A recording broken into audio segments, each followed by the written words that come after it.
come to the holy presence of the Lord Jesus, who is the King of kings and the Lord of lords.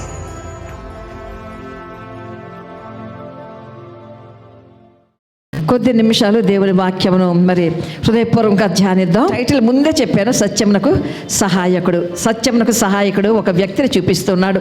సువార్తికుడైన యోహాను ఇక్కడ ఒక మంచి మాట, పెద్దనైన నేను. Starting పెద్దనైన నేను.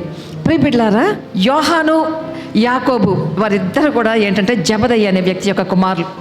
వారు ఏంటంటే జాలర్లు. మార్కు సువార్తలో మీరు మొదటి అధ్యాయంలో చూసినట్లయితే ప్రభు గల్లై ప్రాంతాన చక్కగా ప్రశాంతంగా నడిచి వెళ్తుంటే వలలు వేస్తూ ఉన్నప్పుడు అక్కడ తండ్రి ఉన్నాడు, పనివారు ఉన్నారు, వారిదైన ఆ యొక్క పడవ, చేపలు పట్టే పడవ ఉంది, సముద్రం లోపలికి వెళ్ళడానికి అన్నీ ఉన్నాయి. అయితే ప్రభు వారు వారిని చూసినప్పుడు ఒక్కటి ఆకర్షించింది. ప్రభు యొక్క దృష్టి ఎందుకు ఆకర్షించిందంటే he wants a working people. గుర్తుంచుకోండి, కష్టపడి పని చేసేవారంటే యేసయ్యకి చాలా ఇష్టం అండి.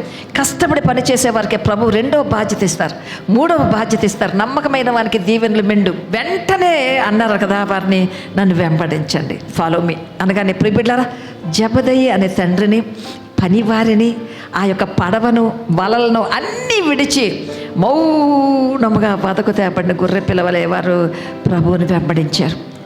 ఆ యొక్క స్వరంలో శక్తి, స్వరంలో ఆకర్షణ, సమస్తమును విడిచి వారు వెంబడించారు. అది నంబర్ 1 శ్రేష్టత. ఇక్కడ యోహాను చెప్తున్నాడండి, చాలా జాగ్రత్తగా, పెద్దనైన నేను.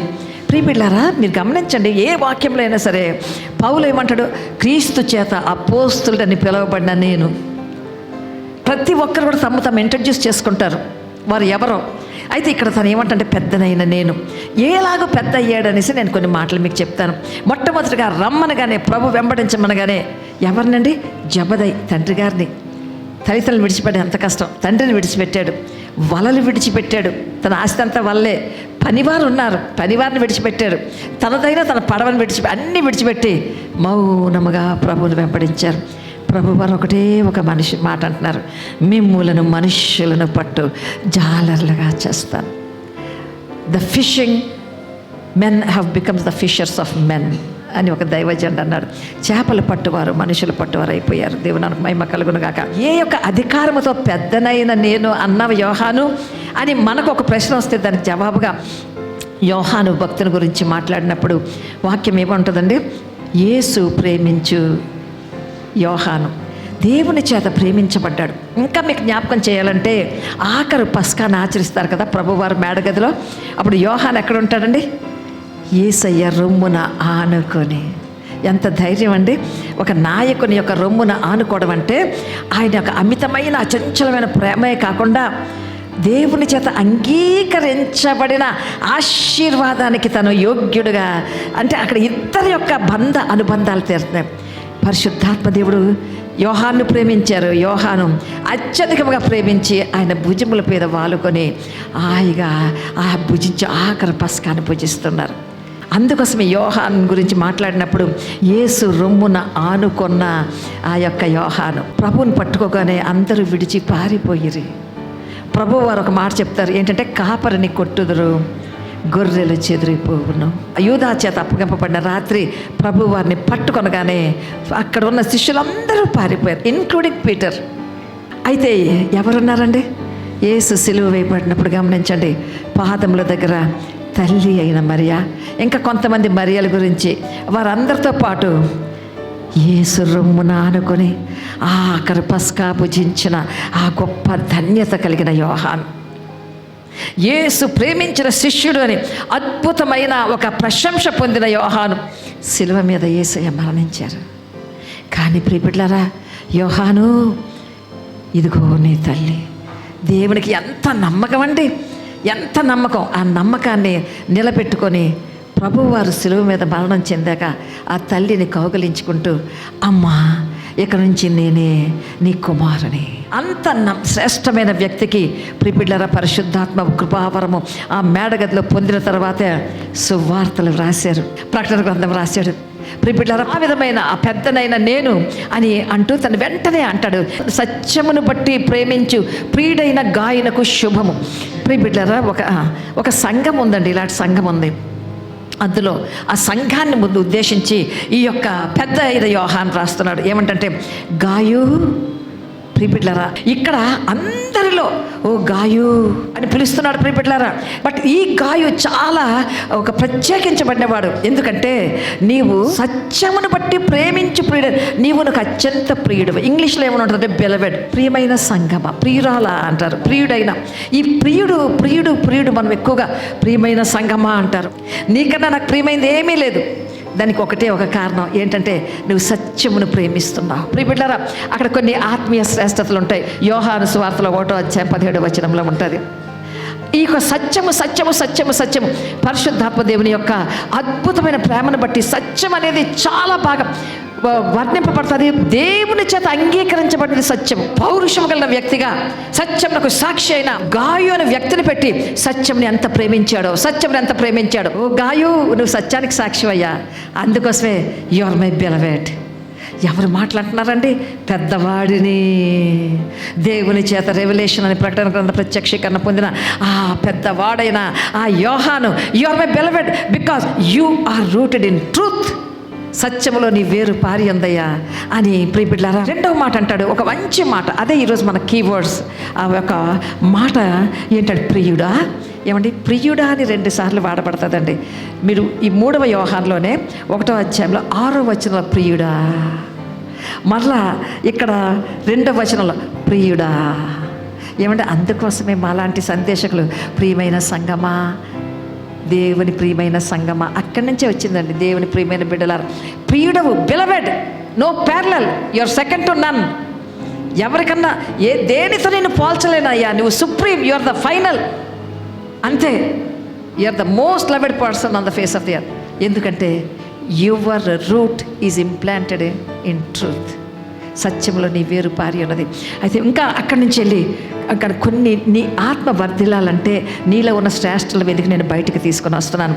నీ ఆత్మ వర్ధిల్చిన ప్రకారం అన్ని విషయంలోనూ చూసారా, వర్ధిల్లుచు సౌఖ్యముగా ఉండవలని ప్రార్థన చేస్తున్నాను. ప్రియబిడ్డలారా, అన్ని విషయాలు మీరు అండర్లైన్ చేస్తే అవి ఏంటో నేను గబగబ మీకు చెప్తాను. ప్రియబిడ్డలారా, ఈ యొక్క మళ్ళీ 3వ వచనంలో ఒక మంచి మాట ఉంటుంది.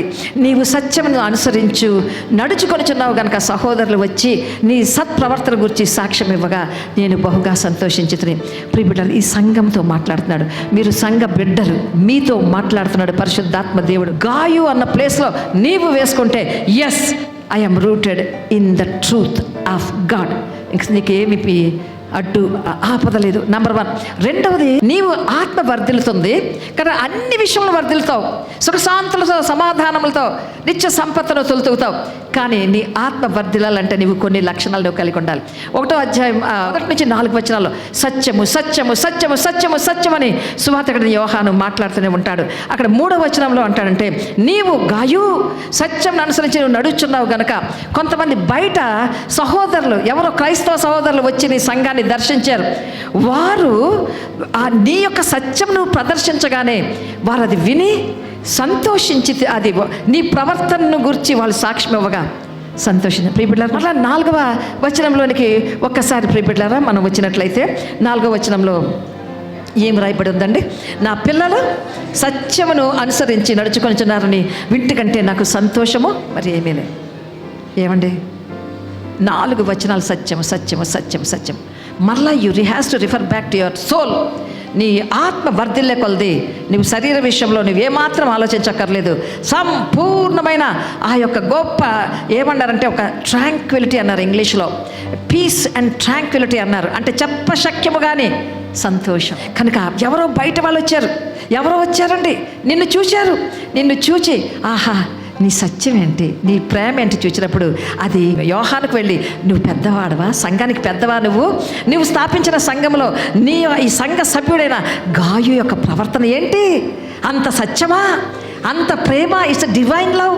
మనుషులు చూపు ప్రేమ కాదు, మనుషులు చూపు సత్యం కాదు. It's a divine truth and divine love అని చెప్తే ప్రియబిడ్డలారా, అంతకన్నా మాకు సంతోషం ఏమైనా ఉందా? సత్యం సత్యం సత్యం సత్యం సత్యం. మరి యోహాను 1వ అధ్యాయం 5వ వచనంకి వచ్చేద్దామా? మళ్ళీ ఏమంటున్నాడండి? 6వ వచనం మళ్ళీ ప్రియుడా. పరిశుద్ధాత్మ దేవుడు యోర్దాను నదిలో బాప్తీసం పొందినప్పుడు ఆకాశము తెరవబడింది కదా. ఈయనే నా ప్రియ కుమారుడు, ఈయన యందు నేను ఆనందిస్తున్నాను అని చెప్తారు కదా. నేను ఆనంద I much much much please, is my beloved. ఇంగ్లీష్కి వచ్చేటప్పటికి అక్కడ ఈజ్ మై బిలవెడ్. ఆయన్ని ప్రేమించినంతగా నేను ఎవరిని ప్రేమించడం లేదు. ఎందుకో తెలుసా?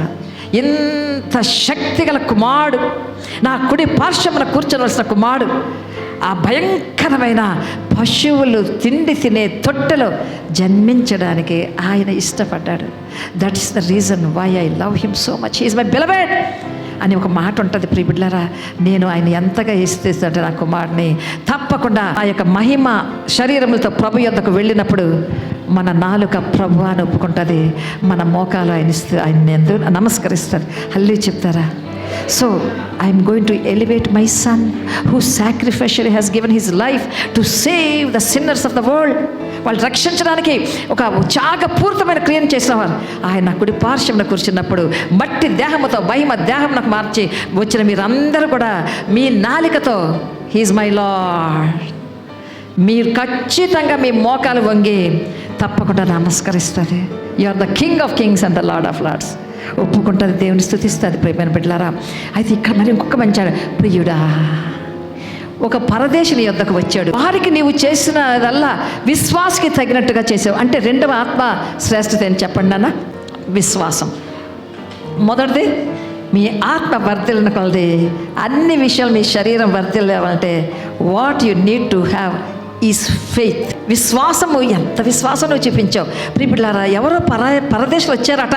నువ్వు విశ్వాసి ఏ విధముగా అయితే ఆత్మీయ శ్రేష్టత కలిగి ఆతిథ్యం ఇస్తాడో అటువంటి ఆతిథ్యం ఇచ్చినప్పుడు వారు నీ ప్రేమను గురించి వారు సంఘం అందరి ఎదుట సాక్ష్యం ఇచ్చారు. వారు అన్యజనుల వలన ఏమీ తీసుకొనక ఆయన నామం నిమిత్తం బయలుదేరి గనుక దేవునికి తగినట్టుగా వారిని నువ్వు సాగనంపినట్లా నువ్వు ఎంతో మౌనం, నువ్వు ఎంతో విశ్వాసాన్ని ప్రదర్శించావు. అంతేకాదు ఆతిథ్యాన్ని ప్రదర్శించావు, అన్నిటికంటే ప్రేమను ప్రదర్శించావు. ఇక్కడ దేవునికి తగినట్లుగా నీవు వారిని సాగనంపావు. ఏమండి, ఒక్క మాట వినండి.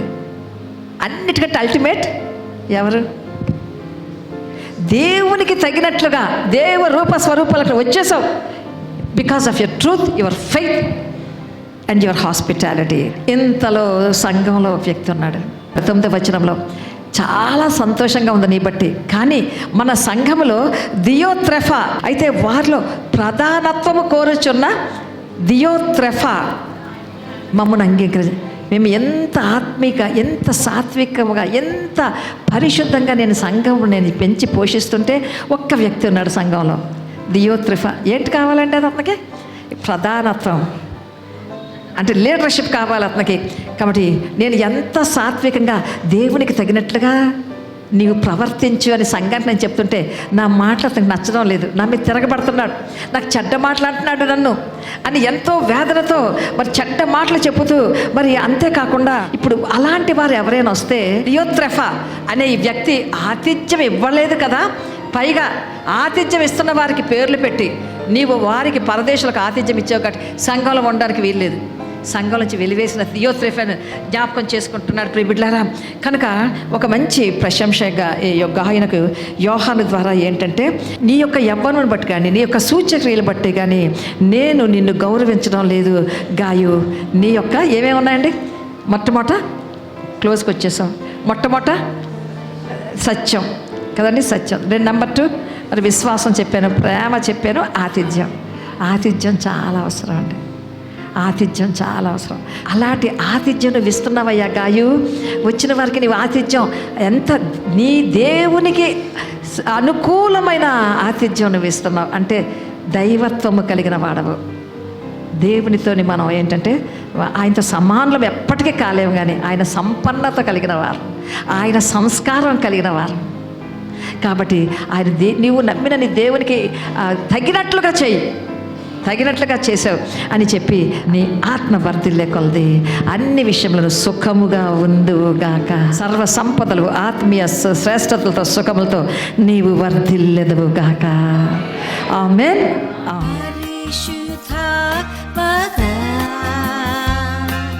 పరిశుద్ధాత్మ